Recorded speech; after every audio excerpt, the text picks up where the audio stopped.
Hello and welcome, beautiful soul, to Permission to Follow Your Inner GPS.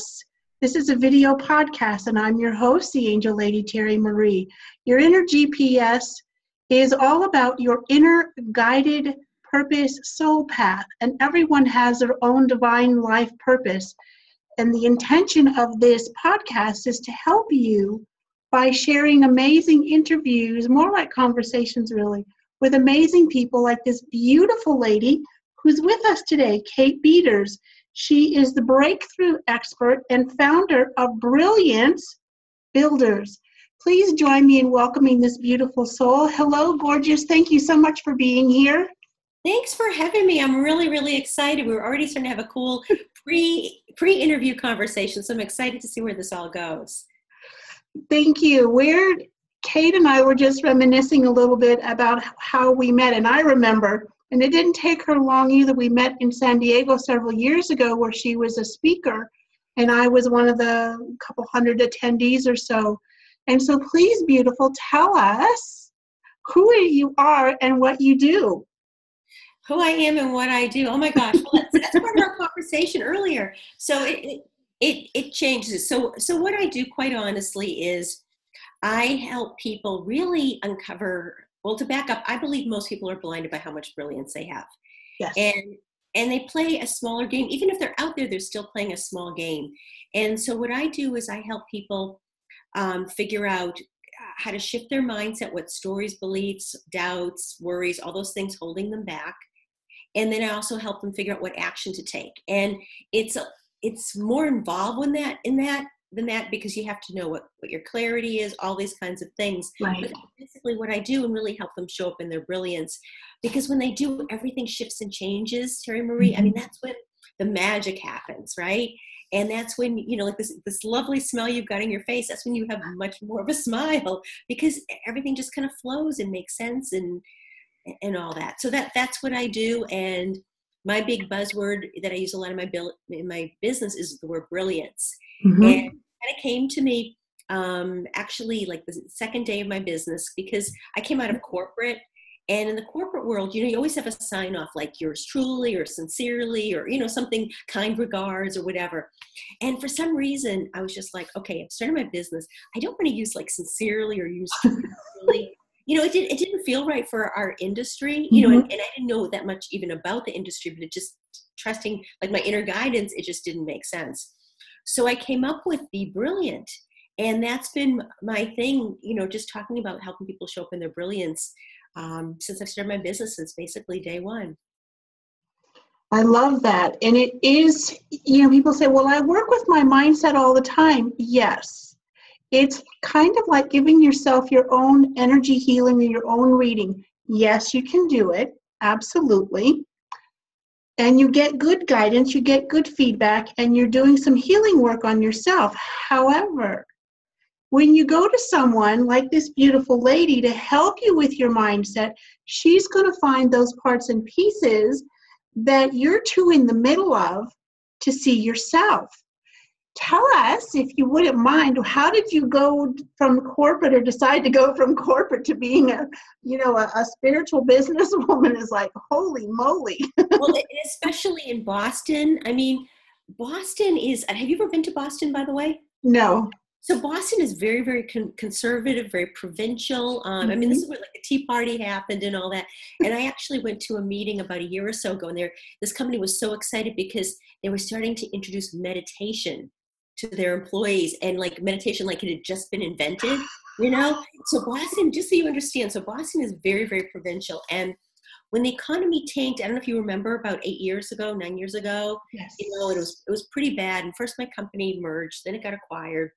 And then I was out looking for a job, and I interviewed with other companies, and I initially I always thought I'd be in my industry forever. I mean, honestly, I was doing really well. I was making a pile of money. I loved it. I loved my clients. It wasn't that I hated it, but I felt like at that when that was going on, I kind of took this opportunity to really sit back and think, do I really want this, or do I want something different? And I happened to take some really cool courses as I'm going through this process, and it just kind of hit me like I was trying to make this decision, like, is it possible to have a business that you love, or is it a trade-off?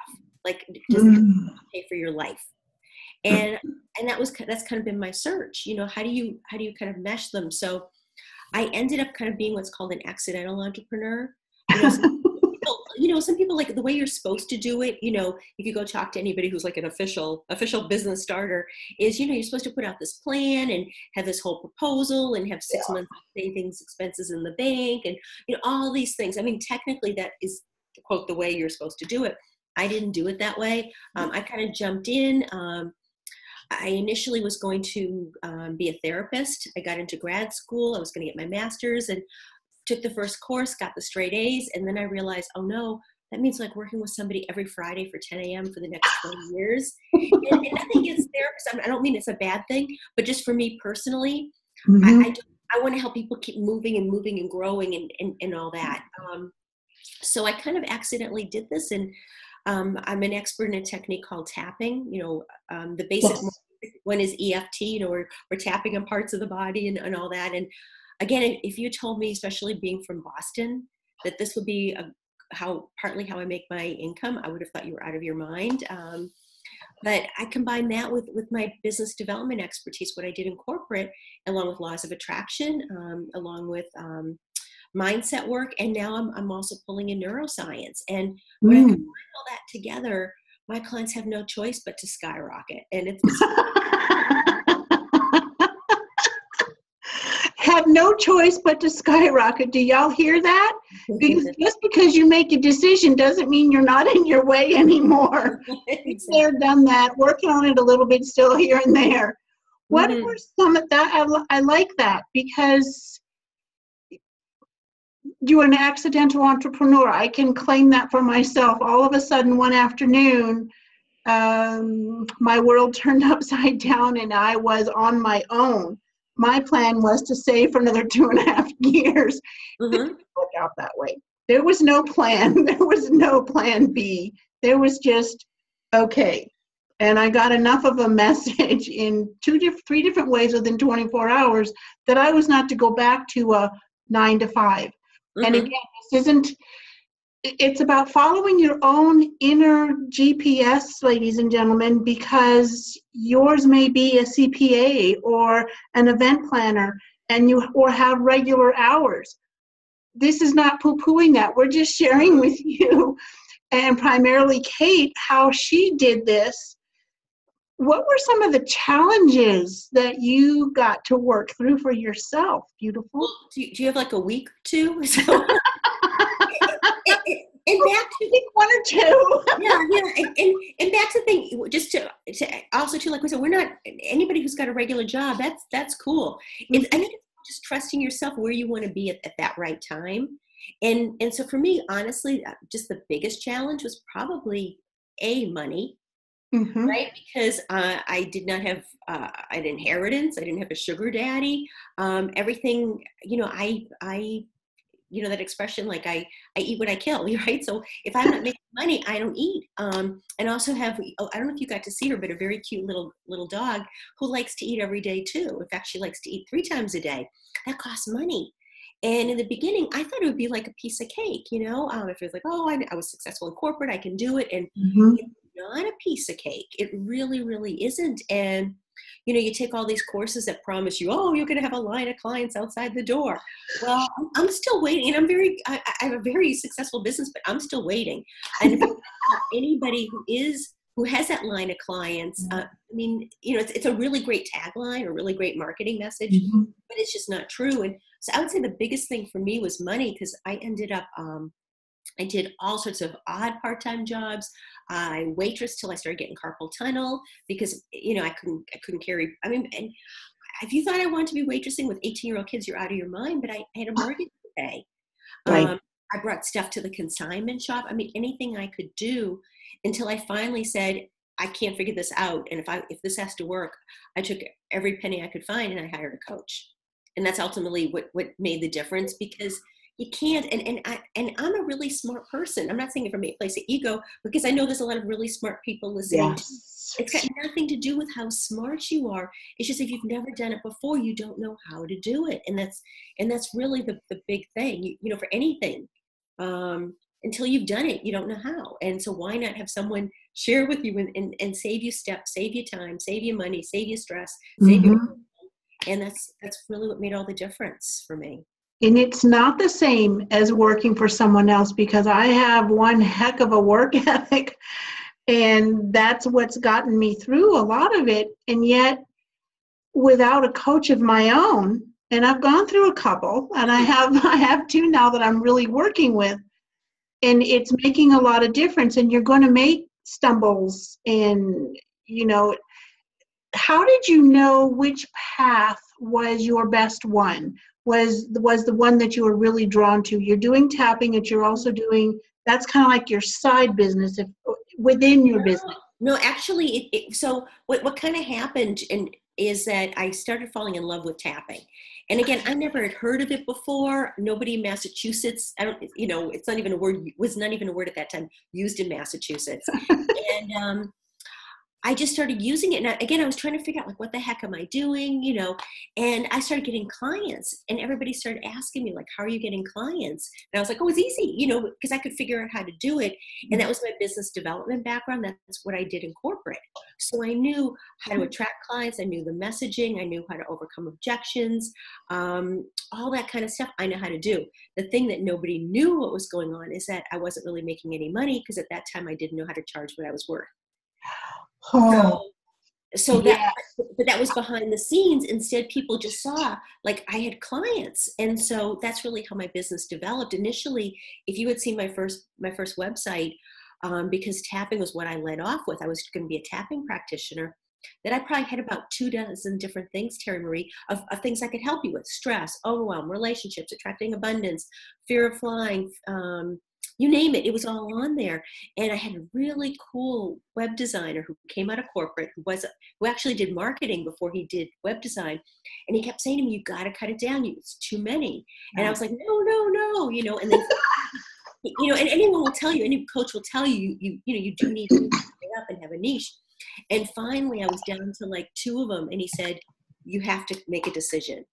And I was like, but you're asking me to choose which child do I love more, And I did it. And because I've done the same thing with my clients too, but that's really how my own business developed, is, him kind of prodding me, like, hey, it's like, okay, it's time, and he kept pushing me out of the nest. And I just pulled in all my background, the fact that I was a business development executive, which is the same thing that we all do as entrepreneurs. I started, I wasn't given a list of anything. I had to go turn literally zero, into multi-million-dollar clients. Right. And as an entrepreneur, like, when you started your business, did anyone give you a list of clients? I'm sorry? When you started your business, did anyone give you a list of clients? No. Did they say like, here, Terry Marie, here's 100 clients? No. And no. So those skills I was able to take as an entrepreneur, and then help both me and then start helping clients. So that's really how my niche developed. And the other piece too to share is the first person who really introduced me and really taught me about the laws of attraction. I'll give her a shout out. She's a best-selling author. Her name is Sandra Ann Taylor. And I took a course with her, and she kind of befriended me. And she taught me that you have to always ask yourself, does this honor me? And I've learned to do that. So back to your question too, is I was learning and growing, and like, there's a lot of noise in our industry as entrepreneurs, that I kept going back and pulling myself back to basics, like, does this honor me? And if it didn't, I had to learn to kind of push it aside. Maybe it's just not right for now. It doesn't mean it's a bad thing, but maybe not for me.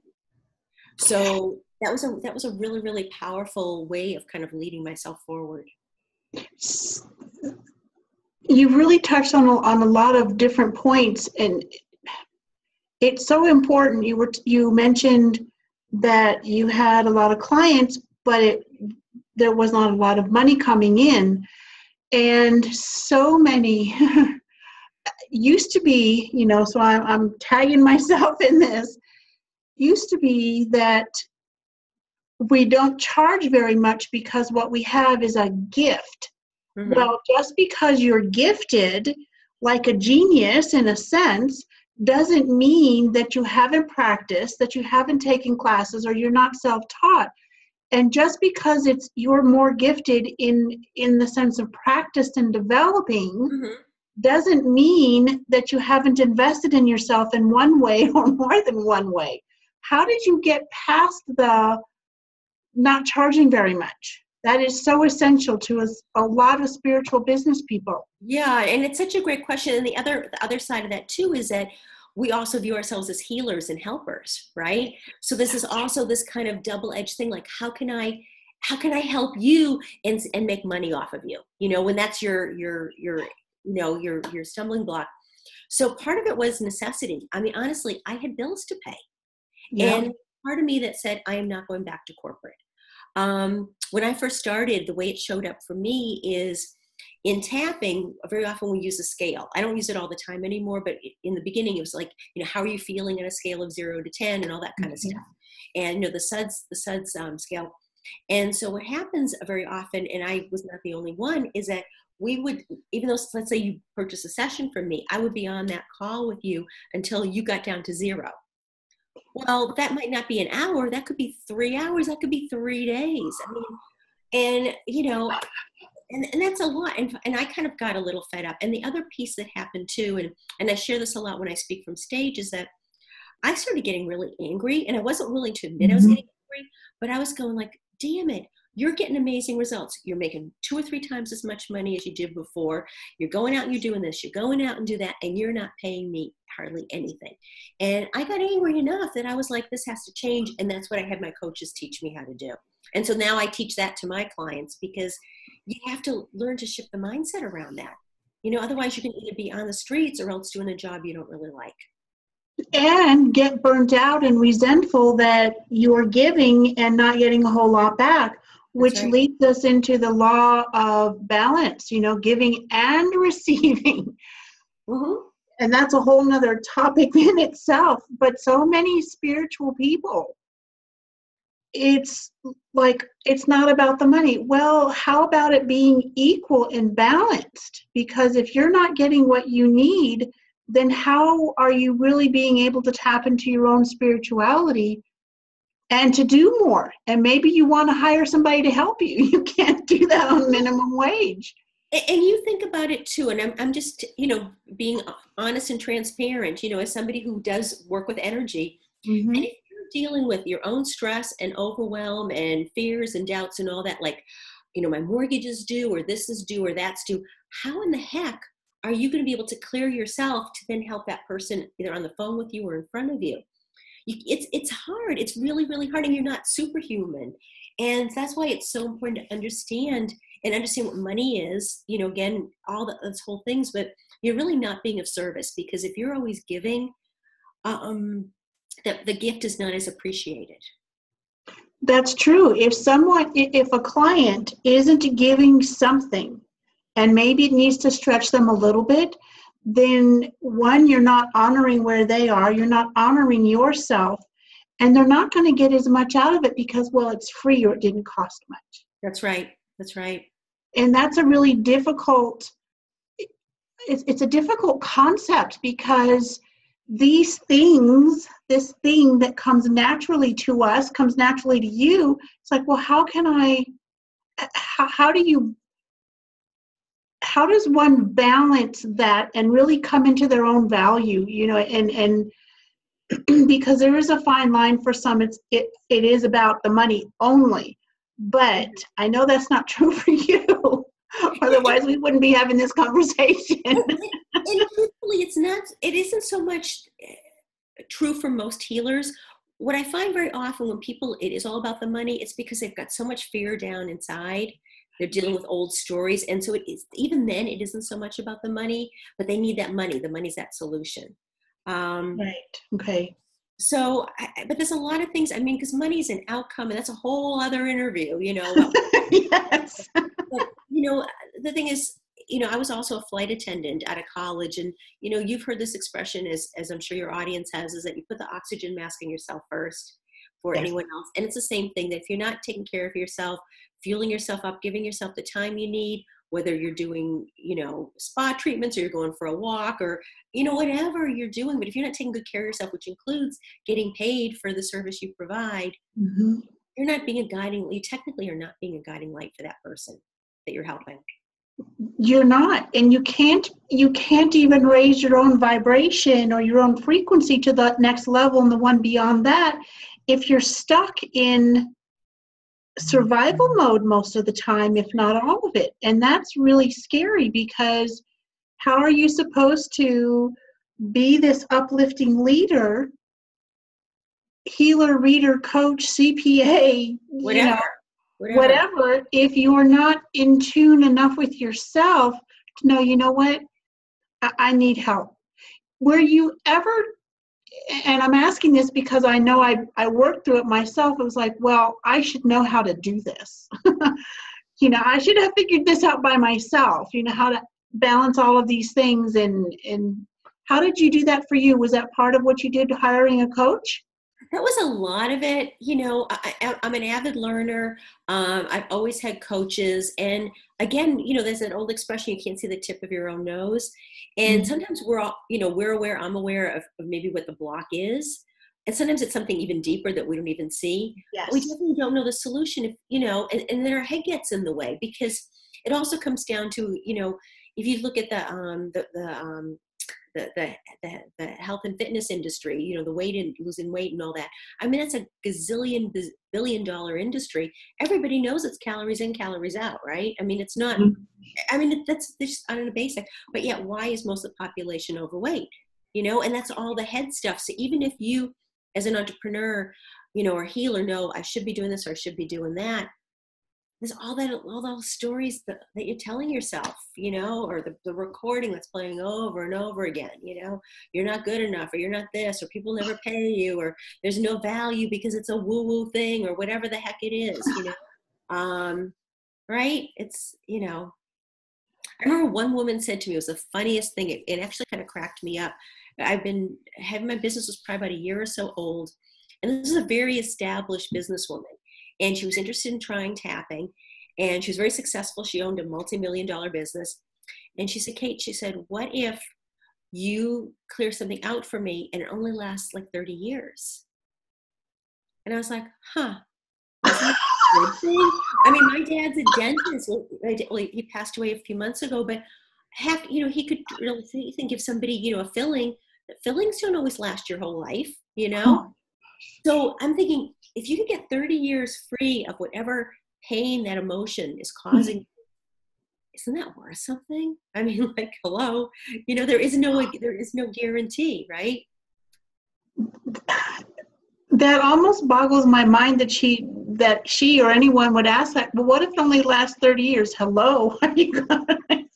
Okay, that's better than what your car, how many miles or how many months. Well, guess what? It's usually whichever one comes first, if the guarantee is off.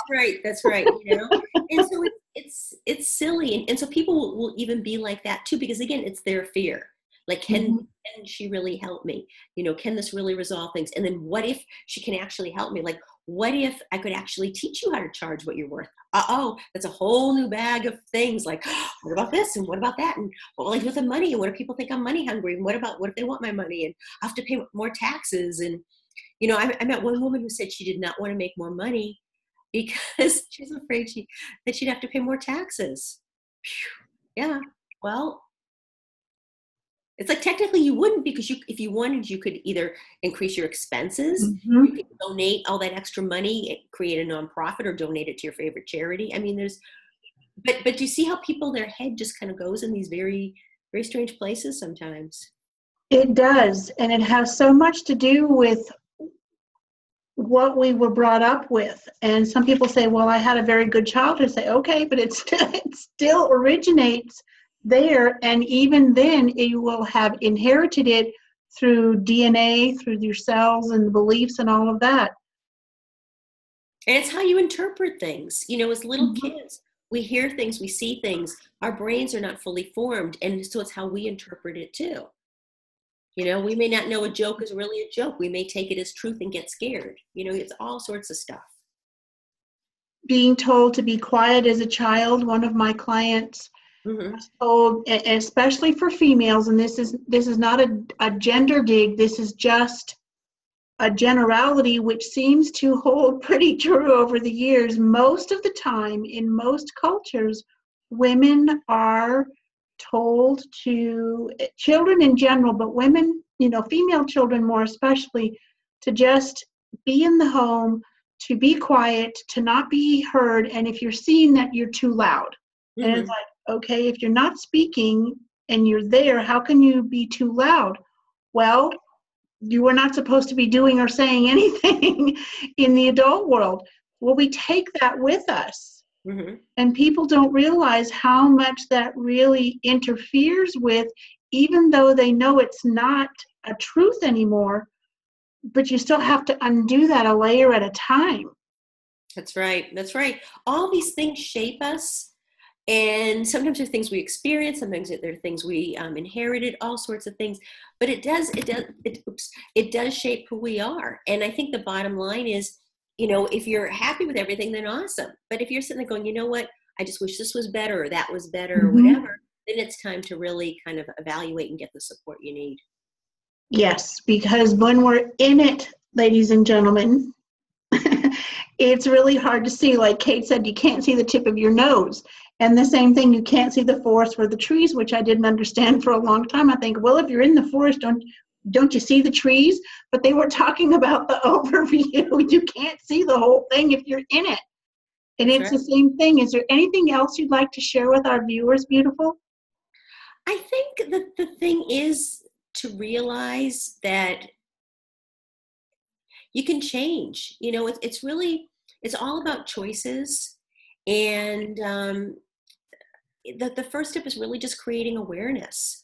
Because once you have the awareness that, hey, I don't know if I like this, or I see I got this from my mom, or I got this from my dad, or whatever, then that allows you the choice. Because you can either say, okay, well, now I get it, I'm going to leave it, and that's fine. Or say, you know what, this isn't making me happy anymore.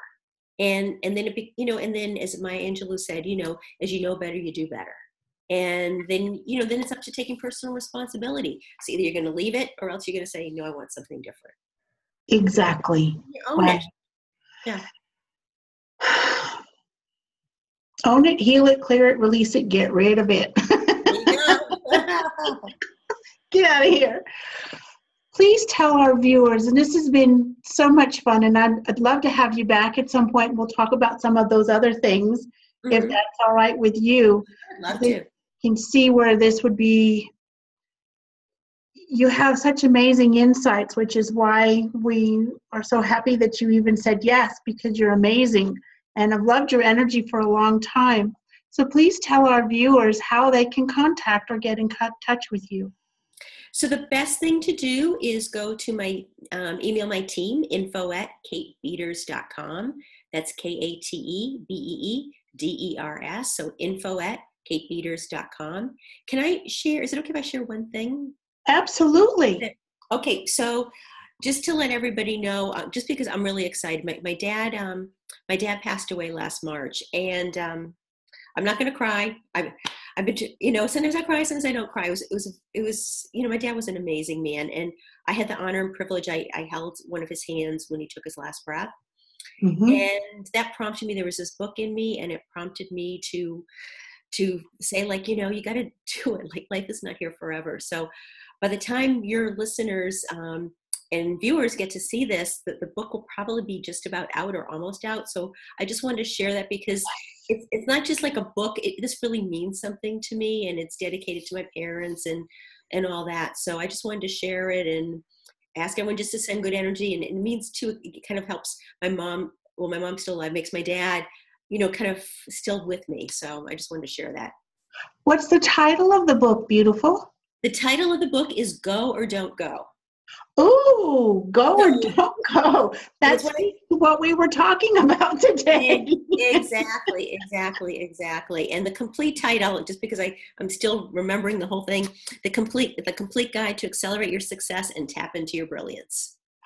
Nice. Yeah. So again, it was a project of love, and that's why I just wanted to share it. So book Thank sales you. are not going to make me rich, but just the fact that I'm sharing, and it means something about my dad. So thank you for letting me do that.